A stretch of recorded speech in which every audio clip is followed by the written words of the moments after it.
भगवान महावीर की जयंती है।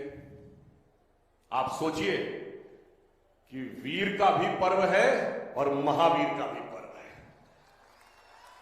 भारत की सनातन यात्रा के प्रतीक भगवान का भी पर्व है और आधुनिक गौरव के उन्नायक एक महानायक का भी पर्व है।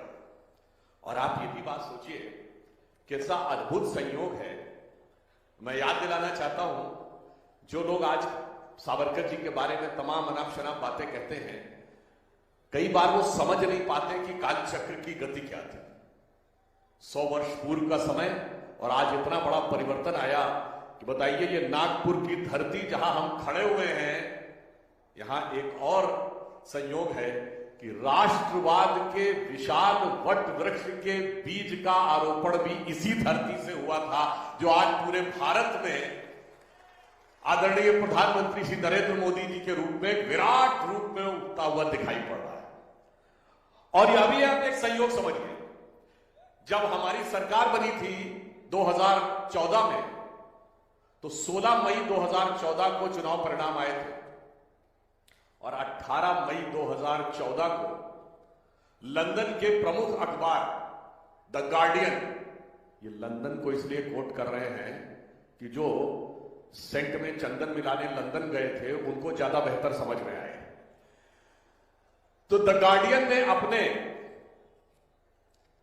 संपादकीय में लिखा था कि 16 मई 2014 should be remembered in Indian history as the day on which Britishers finally left India।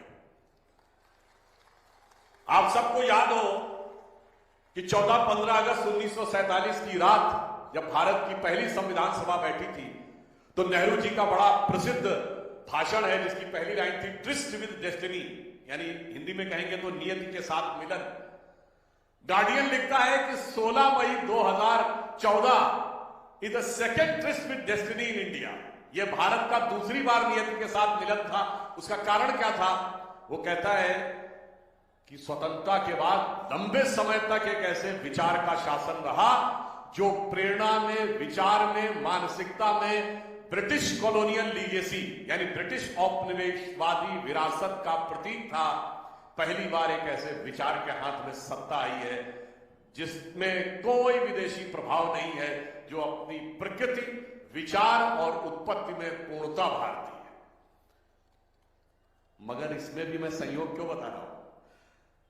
Modi ji ने शपथ ग्रहण की 26 मई 2014 को, और शपथ ग्रहण करने के बाद जब वो संसद में गए तो संयोग देखिए कि 28 मई को सावरकर जी का जन्मदिन होता है। तो संसद भवन में पहले महापुरुष जिनके ऊपर माल्यार्पण करने का संयोग बना, तो वो स्वतंत्र वीर सावरकर थे। तो आप ये समझिए कि राष्ट्रवाद का बीज जहां से शुरू हुआ था, जब राष्ट्रवाद की वह सत्ता प्रखरता के साथ उभरी, तो यह संयोग ही था कि सावरकर जी के चित्र पर माल्यार्पण करके उठी। परंतु सावरकर जी उन लोगों में से थे जिन्होंने फूलों के हार की अपेक्षा नहीं की थी, जिन्होंने जीवन में सिर्फ अंगारों का हार ही देखा था। स्वतंत्रता के समय ब्रिटिश साम्राज्य से लड़ते हुए, काला पानी की दुर्धर्ष सजा को देखते हुए, और उसके बाद यदि दुखद रूप में कहें तो स्वतंत्रता के बाद भी छल के द्वारा, झूठे आरोपों में पुनः सरकार के द्वारा दंडित करने का प्रयास किया गया और उनके छोटे भाई नारायण सावरकर जी की उसी हिंसा में अंततः उसी के कारण मृत्यु हुई। तो मुझे नहीं लगता है कि भारत के इतिहास में कोई ऐसा व्यक्ति होगा जिसने ब्रिटिश काल में भी इतना कष्ट सहा हो और स्वतंत्र भारत के बाद भी सहा हो। परंतु मैंने कहा ना, वो अंगारों का हार लेकर चले, और जो फूलों के हार जिनको मिलते हैं वो तो तब होता है जब इतिहास बदल जाता है, पर अंगारों का हार उनका होता है जो इतिहास को बदलते हैं। तो मैं सावरकर जी के लिए कहना चाहूंगा कि अंगार हार उनका जिनकी सुन हाँक समय रुक जाता है, आदेश जिधर कर देते हैं इतिहास उधर मुड़ जाता है।